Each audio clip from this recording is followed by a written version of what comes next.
بسم اللہ الرحمن الرحیم۔ السلام علیکم۔ وائس اسٹوریز بائی علینا کے محترم سامعین، میں علینا خان آپ کو اپنے چینل میں ویلکم کرتی ہوں۔ آپ سب سے گزارش ہے کہ چینل کو لائک اور سبسکرائب کر لیں اور گھنٹی کے بٹن کو دبا لیں تاکہ ہر نئی آنے والی ویڈیو آپ کو فوراً مل سکے۔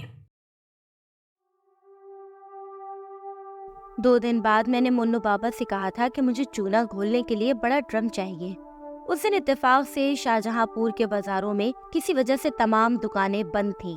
منو بابا نے کہا، بڑا ڈرم ہمارے پاس موجود ہے لیکن وہ سب سے اوپر والے چھت کے اسٹور میں ہے اور وہ اتنا وزنی اور سامان میں پھنسا ہوا ہے کہ اسے نکالنے کے لیے کم از کم 4 آدمی درکار ہوں گے، کیونکہ پہلے گودام سے دوسرا سامان نکالنا پڑے گا۔ تو پھر کیا پروگرام ہے؟ میں نے ڈرتے ہوئے کہا تھا، کیونکہ انہوں نے ہمیں خود ہی یہ کہا تھا کہ اوپری منزل میں کسی قیمت پر انہیں بتلائے بغیر نہ جانا۔ منو بابا نے ایک لمحے کو کچھ سوچا اور پھر گہرا سانس اپنے اندر کھینچتے ہوئے بولے، اچھا تم تینوں میری مدد کے لیے اوپر آؤ۔ وہ آگے آگے اور ہم تینوں ڈرے ڈرے ان کے پیچھے سیڑھیاں چڑھ رہے تھے۔ جب ہم اوپری منزل کی حدود کی آخری سیڑھی پر پہنچے تو انہوں نے ہمیں ایک جھٹکے سے روکتے ہوئے کہا، اوپر ذرا احتیاط سے آنا، وہ دراصل چھت پر چھوٹی بیوی رہتی ہیں۔ وہ چھت پر رہتی ہیں؟ تلواری رام کے منہ سے بے ساختہ یہ سوال نکلا۔ تم یہاں مزدوری کرنے نہیں، شاید ہمیں کھوجنے آئے ہو۔ معافی چاہتا ہوں بزرگوں، تلواری رام نے فوراً معافی مانگی تھی۔ جب ہم تینوں چھت پر پہنچے تو وہاں یہ منظر دیکھا کہ ایک دبلی پتلی عورت جو کہ شکل و صورت سے حسین ناک نقشے کی مالک تھی، اس کا قد بھی بڑا اچھا تھا۔ وہ بڑی خاموشی سے لیکن بے چینی کے عالم میں چھت پر ٹہلنے والے انداز میں مسلسل یوں چکر لگائے جا رہی تھی جیسے کوئی پھرکی والی موٹر اس کے پاؤں میں لگی ہو، اور اس کی آنکھیں مسلسل اس طرح گھوم رہی تھی جیسے وہ کسی کو تلاش کر رہی ہوں۔ ہم نے اس پر ایک سرسری نگاہ ڈالی تھی اور منو بابا کے ساتھ اسٹور کے اندر گھس گئے تھے اور وہاں سے پہلے وہ سامان نکالنا شروع کیا تھا جس میں ڈرم پھنسا ہوا تھا۔ منو بابا، تلواری رام اور مدھو سنگھ اسٹور کے اندر تھے جبکہ میں باہر تھا اور بہانے سے اس عورت کی جانب دیکھ رہا تھا۔ وہ یقیناً بڑی پراسرار سی لگ رہی تھی۔ وہ ایسی کیوں تھی؟ یہ سوال میرے تجسس کا باعث بن رہا تھا، لیکن سچی بات ہے کہ میری ہمت نہیں پڑ رہی تھی کہ میں منو بابا سے اس پراسرار عورت کے بارے میں پوچھوں، اور پھر مجھے بعد میں بھی ایسا موقع نہیں ملا تھا۔ مدھو سنگھ ابا کی جگہ سارا کام اور حساب کتاب دیکھ رہا تھا۔ وہ کیونکہ ابا کا ہم عمر اور پرانا دوست تھا، اس لیے جیسا وہ کہتا ایسا ہی مجھے اور تلواری رام کو ماننا پڑتا تھا۔ دوسری جانب منو بابا بھی ہماری جو مزدوری بن رہی تھی وہ بغیر کسی حجت کے ہمیں دے رہے تھے، یہ ان کی اچھی بات تھی۔ دوسرے دن میرے بیمار ابا دن بدن بستر پر پڑے سوکھتے جا رہے تھے۔ ان کی کمر میں خلاف توقع زخم ہو گئے تھے، اور پھر ایک دن بوڑھی مالکن اماں نے مجھے خصوصی طور پر دوسری منزل پر اپنے پاس بلا کر کہا تھا، بیٹا تمیز الدین، مجھے آج ہی تلواری رام نے بتلایا ہے کہ تمہارے ابا جو سیڑھی پھسلنے کی وجہ سے گرے تھے، اب ان کی حالت بہت بری ہو گئی ہے۔ اس نے گوڑے منو بابا نے مجھے اس بارے میں کچھ بتلایا تک نہیں۔ بیٹا ہمیں معاف کرنا، ہم تو پہلے ہی اپنی زندگی کے ایک عذاب جیسے امتحان میں مبتلا ہیں۔ خدا ہمیں موت بھی آسانی سے نہیں دیتا۔ جی آپ تو بڑی محبت کرنے والی بزرگ خاتون ہیں، اللہ آپ کو طویل زندگی دے۔ زندگی کی خوشیاں سمیٹنے کی عمر تو تمہاری ہے بیٹا، خدا تمہیں لمبی اور صحت والی زندگی دے۔ میرا کیا ہے، برسوں سے اس گھر کے اس کونے میں پڑی بیٹی کی صحت اور اپنی موت کی دعا مانگ رہی، خدا میری بیٹی پر رحم فرمائے۔ دعا کرو اس بے قصور کی سزا کسی طرح ختم ہو جائے۔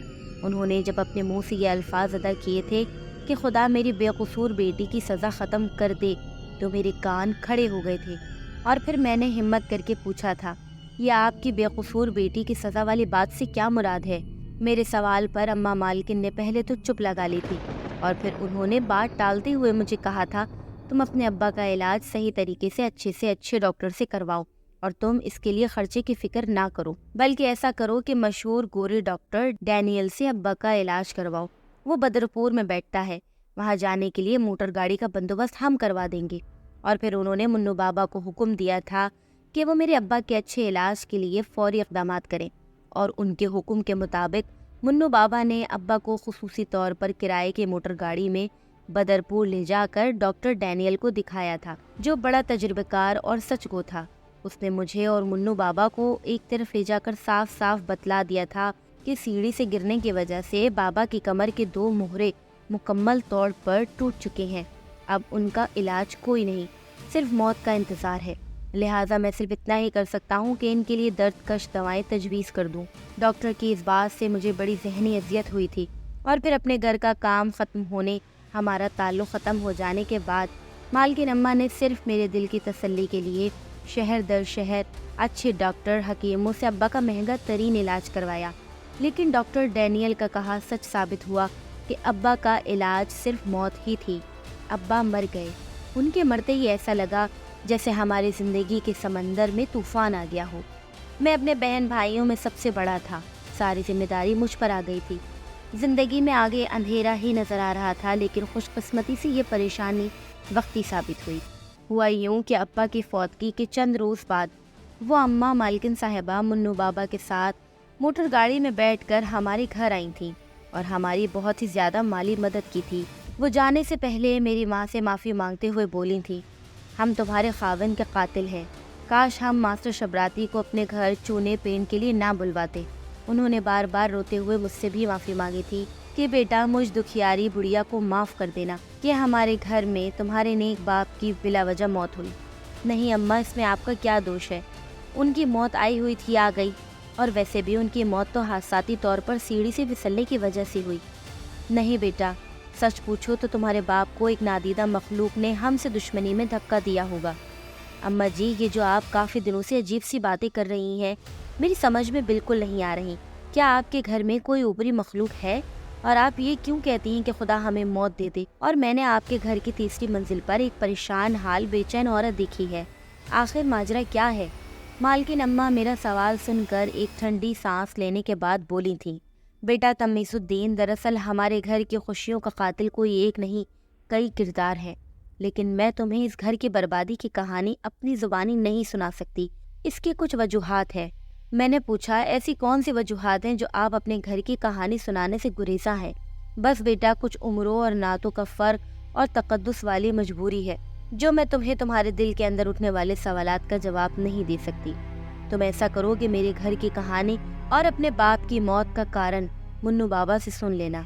منو بابا نے تو مجھے ایک بار ایسا سوال کرنے پر ڈانٹ دیا تھا، وہ تو مجھے کچھ نہیں بتلائیں گے۔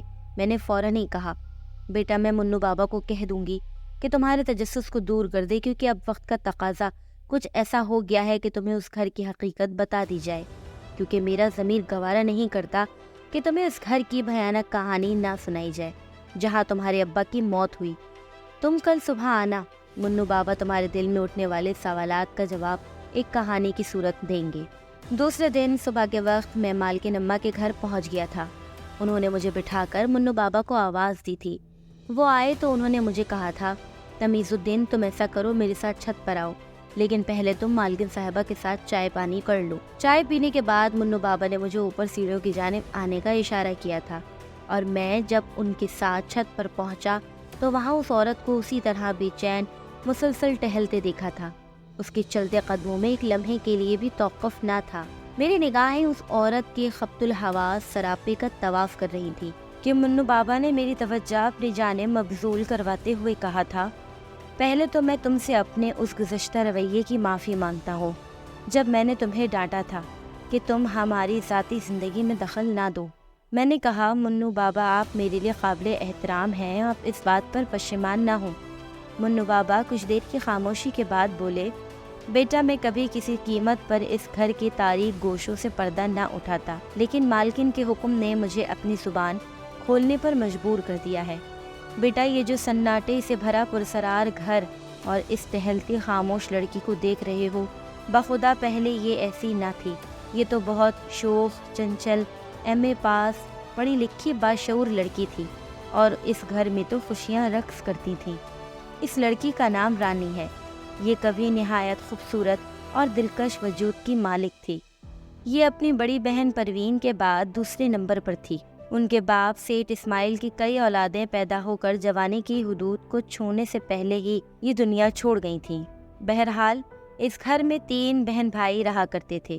ان 3 بھائیوں میں اس کا باپ سیٹھ اسماعیل سب سے بڑا تھا، دوسرا چھوٹا بھائی مختار اور سب سے چھوٹا حکیم الدین تھا۔ پروین کی منگنی مختار کے بیٹے فضل سے اور رانی کی منگنی حکیم الدین کے بیٹے رؤف سے ہوئی تھی۔